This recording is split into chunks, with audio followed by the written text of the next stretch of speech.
In over 7 decades of Formula One, there's been a great host of engineers, designers and creators of some gorgeous racing cars. The Formula One World Championship, though, has undeniably been dominated in recent years by one man, this man, Adrian Newey, who some people believe is the greatest race car designer of all time. So we thought it was a good time to look through his entire back catalogue of Formula One cars, which starts a little bit earlier than anybody really realises. And it was the Fittipaldi team where Adrian Newey first introduced himself to Formula One. He didn't design the Fittipaldi F8 of 1980. He was actually just the chief aerodynamicist, but he did deliver some improvements to that car, but it wasn't a brilliant car overall. And after an argument with Christian Danner, the racing driver, over the car not having enough fuel in, it actually later turned out, according to Newey at least, that the car had a fuel leak. He got fired from that team and he went off to work for March Engineering, where he designed a range of successful sports cars and Indy cars before making a slightly unexpected return to Formula One, where he was involved in the engineering but not the design of this car, the Lola Haas THL2. Now, those two names are quite famous in motor racing, but this car was neither a Lola or a Haas as you consider it in modern Formula One teams. It was actually designed by an organisation called Force Engineering, and working there, Adrian Newey, for the very first time, encountered a man who would go on to become his nemesis, Ross Brawn. The two of them worked together on this car before Newey left the team to go back to March Engineering, where he started working for the March Formula One team and the Leyton House series of designs, starting with the March 881 in 1988, and then working through a whole family of cars which were getting increasingly competitive. And his next design, though, the CG901, that wasn't such a big success, and Newey ended up being fired by the Leyton House team. Probably one of the biggest mistakes in the history of Formula One, you may think, but let's not forget it's the second time a Formula One team fired Adrian Newey. Newey's cessation of employment at Leyton House was a great opportunity for a front-running team, the Williams team. Patrick Head, who was part owner of the team and chief engineer there, recognised Newey's abilities and had really seen some nice bits and details in that Leyton House design. He gave Newey the role of chief designer at the Williams team, and what a fantastic decision that was. Newey's first car at Williams went on to become a legend, the 1991 Williams FW14. This Renault-powered car was more famous in its second season as the FW14B. It was packed with technology, innovative suspension, active ride, all sorts of other really clever solutions and bits and pieces of design. It went on to dominate the 1992 Formula One season. And for a car that was never actually meant to race in 1992, that's a pretty impressive record. However, a lot of people overlook Newey's next car, and actually the 1993 Williams FW15C is probably a more advanced car than the more famous FW14B, and that's because Newey refined all of the innovation, all of the packaging, all of the technologies in the FW14B and put it into this car, the FW15. Now, the FW15 was actually meant to race in 1992, but the team was so successful with the FW14B, they didn't introduce it. The team went through a bunch of iterations of that car, the FW15A, B, and eventually the FW15C. And this car had so many crazy technologies on it. Continuously variable transmission was tested by David Coulthard on a rainy day at some airfield somewhere. And that was a fantastic innovation. Never actually raced in Formula One. It didn't really prove itself as clearly as the teams liked, and then eventually got banned anyway. But this car was so much more refined than the FW14B, and you could argue that this is Newey's finest car. However, that's not an argument I would make. Of course, all those clever driver aids ended up being banned at the end of the 1993 season, and a new generation of F1 car had to be developed. And that's when Newey had to really refine a car without those technologies. So the 1994 car, the FW16, was really an evolution of the FW15 concept, but without all the clever bits and pieces. But with this car, and also with the FW15 to an extent, Newey really locked himself into a battle with engineers Ross Brawn and Rory Byrne, and to an extent Pat Simmons as well, in a battle that went on for year after year after year in Formula One. But Newey took a major different direction in terms of concept in 1995, and this is a concept that sort of defined his whole next era of race car design. The Williams FW17 was quite a different design. Again, locked in battle with those Benettons of Michael Schumacher, Brawn, Simmons and Byrne. That whole triumvirate was taking on Newey, and it was a close locked battle. But look at this narrow nose shape. This is something that sort of became a Newey signature. Now, it was Newey's first high-nosed Formula One car design. High noses were actually invented in F1 right back in 1989, 1990 by the Tyrrell team. Then Brawn and Byrne with the Benetton team took it to the next stage, and by 1995 it was becoming more and more commonplace. And I think it was Ferrari were the last team to give up on the low nose design during the 1996 Formula One season, just a year after this. And you can see that concept of car development going through with that very distinctive Newey shape, the partnership with Renault working fantastically at Williams through 1996 and into 1997. Jacques Villeneuve went on to win the World Championship in that car in 97. Hill, of course, won it in 96. But by the time this picture was taken, Adrian Newey was no longer part of the Williams team. In fact, Adrian Newey was a regular at his local garden centre because the Williams team had put him on gardening leave. Newey had left Williams under perhaps a little bit of a cloud. The details of exactly how he left the team have never quite come out.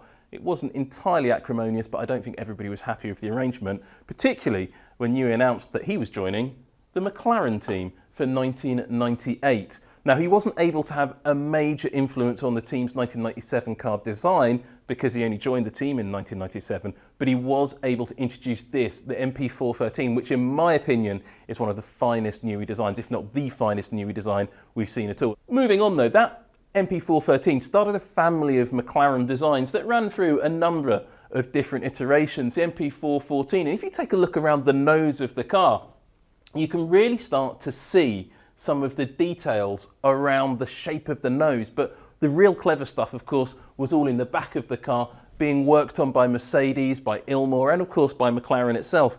There was the first hybrid system used in Formula One. There were all sorts of clever metals. Newey started to really push the envelope of what Formula One car technology could really deliver.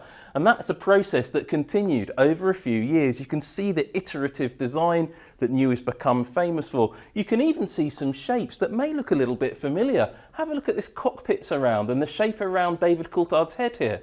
Looks a little bit familiar to the current Red Bull, doesn't it? I wonder if he remembered that shape from when he was designing this car from 2000. But Ferrari were dominant at this point, and McLaren couldn't fully match those Ferraris for pace. That rivalry, Brawn and Byrne, Simmons had departed that partnership, but that rivalry with Newey between those two engineers and Newey was really bitter fought at this period, and it wasn't going Newey's way. He knew by the time he designed the MP417 that the next McLaren would need to take a drastic step in terms of advancing the technology of Formula One car design and really trying to push things forward. Problem is, his next car design, the MP418, it didn't work. It was built, McLaren tested it, it kept on crashing, it kept on falling apart. The composite technologies were just a bit too advanced, and the team had to stick for 2003 season with the development of the MP417. It was pretty good, the MP417D. It was a competitive car, but it still wasn't a match for Ferrari. But that technology did come to pass in 2004. The MP419, now, there are some rumours. Now, originally this was just an iteration of the MP418, and everybody claimed the MP418 never actually raced. Recent comments from some of the engineers around that project at McLaren suggest that the MP419 was little more than a rebadged MP418. That was news to me recently, but I wonder if that's really true. It's all of those funny stories that come out of the woodwork when you look through the history of Formula One. But this project, again, it didn't deliver the performances that Newey really needed it to, and Ferrari was still dominant at that period. And then the following season, Renault became the dominant force in Formula One, and Newey's car still couldn't match their pace. This is with the rise of Fernando Alonso, of course, Jarno Trulli in those beautiful blue and yellow Renault cars. And of course, who was around that team? It was Pat Simmons. Those old rivalries kept on going through Newey's career. Newey's final McLaren came along in 2006, Kimi Räikkönen at the wheel there. Now, this is one of those examples. There had been a lot of rumours of Newey being a bit unhappy with the organisation of McLaren at the time. Too many microscopes on desks, silly stories like that. Never quite got to the bottom of exactly what went on. There were suggestions that Newey was going to join the Jaguar team, which was struggling quite a lot at the time. It was based on the Ford-backed Stewart team, and Ford had taken over full ownership of that team. Jaguar wanted to move forwards. They built a new campus at Milton Keynes and tried to bring Newey into the fold. McLaren managed to fend off those approaches and Newey stayed put, but it was clear he wasn't particularly happy in Woking. And eventually he did find his way to Milton Keynes and ended up joining Red Bull Racing. And his first Red Bull was the Red Bull RB3. Now, this period for Adrian Newey becomes quite interesting because for the first few years of his involvement at Red Bull, he didn't just design cars for Red Bull Racing, he also designed cars for Red Bull's second team, Toro Rosso. And each year of these early iterations of Red Bull for Newey, he designed two cars, the Toro Rosso, which was powered by Ferrari, and the Red Bull, which was powered by Renault.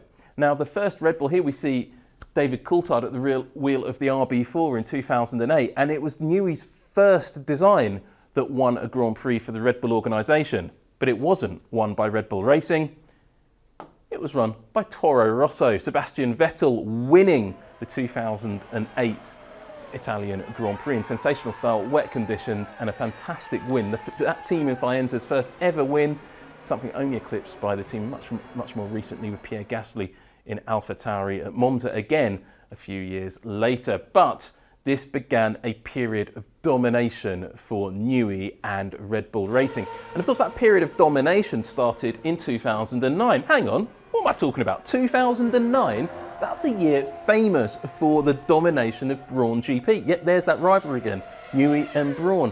However, there was a bit more to the story. The Brawn actually wasn't a particularly great racing car. It was a Honda design that had been cobbled together to accept a Mercedes engine and transmission. It wasn't particularly reliable. It had some fantastic innovations on it. It was a really clever piece of kit, but the team didn't have a big budget. They couldn't develop the car. They didn't have enough chassis to really start the season with. And by the time the car got to the mid-season, it wasn't as competitive as some of its rivals. The Red Bull, though, designed by Newey, had started to become the dominant force. It wasn't enough to win the World Championship, of course, that went to Brawn, but Vettel in particular, alongside Mark Webber in the Red Bulls, were very, very strong. This was also the final year of the period where the team could run, or two different teams could run the Newey designed chassis. So Toro Rosso with the STR4, that was the final Newey designed Toro Rosso. At the end of that season, the arrangement where two teams could share the same chassis design was completely outlawed. Super Aguri was supposed to be sharing that Honda design in 2009. Didn't really happen. The team collapsed before that. But a lot of those engineers went into developing the Brawn when it was still a Honda. But that's a different story. This chassis sharing concept went away. It's still controversial in Formula One to this day, but that's a topic for another discussion.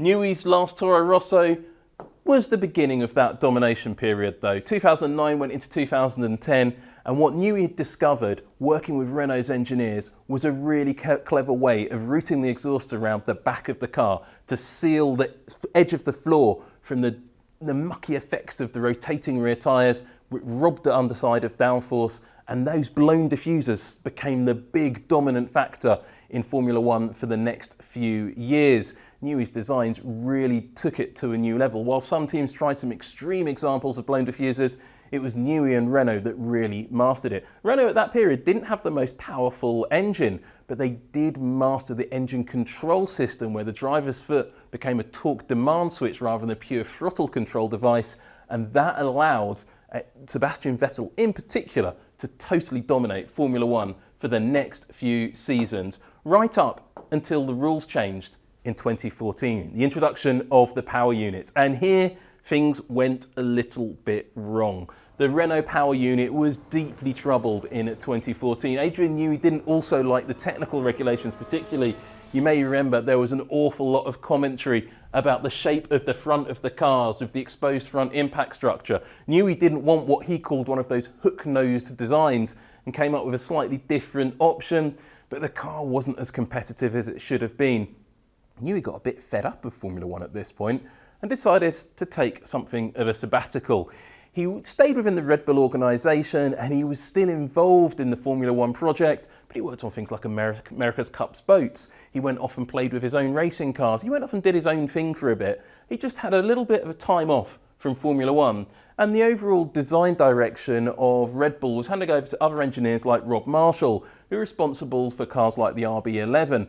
Now, it's hard to judge whether you could call cars like the RB11, the RB12 and the RB13 as pure Newey cars. Yes, he was involved in the organisation that designed and created these cars, but were they cars that you'd call an Adrian Newey design?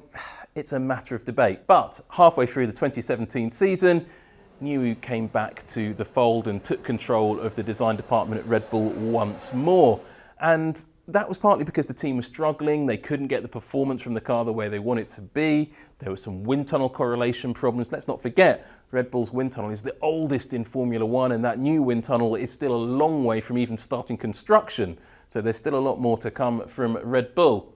But his next generation of cars really had that Red Bull signature. The RB14 was the first of a new generation of a Red Bull design that became increasingly competitive into the RB15. The car that I really want to take a look though is the RB16. This is another one of those Adrian Newey designed cars that lasted for 2 seasons, went into 2020 and 2021 as the RB16B. And a lot of people felt that the RB16B in particular and the RB16's component sharing with the Toro Rosso team and then the AlphaTauri team had become a bit too cosy, and it's still a matter of some controversy in the Formula One paddock. They became competitive cars though. Max Verstappen was in at Red Bull at this point and he really started to make it work into 2022. The RB18, first of the new generation of ground effect Formula One cars. This car was particularly effective, but nothing compared to its successor, the Red Bull RB19.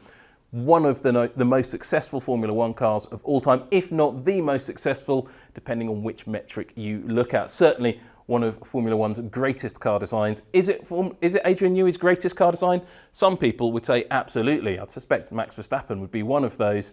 Though would he rate this car, the 2024 RB20, as being even greater? Well, it's looking pretty dominant, though not quite as dominant as the RB19 was. Red Bull are being caught up by the competition, but they are still on top of the pile. However, early in the 2024 season, after Newey had already started design work on the RB21, so that probably has to be classified as his final Formula One car for Red Bull Racing, perhaps his final Formula One car of his career, though, as we've seen looking back over the man's entire career, he comes and goes a little bit, doesn't he? I don't think he's done with the sport yet. And there's all sorts of rumours about where he's going to pop up next. Is it going to be Williams? Is it going to be McLaren? Is it going to be Ferrari with Lewis Hamilton at the wheel? Or is it going to be back down at the local garden centre as he takes some time for himself? Adrian Newey's final designs then, the RB20 and 21 for Red Bull Racing, are going to be remarkable. However, what's next for Adrian Newey? Well, we'll just have to wait and see because the man's not telling us.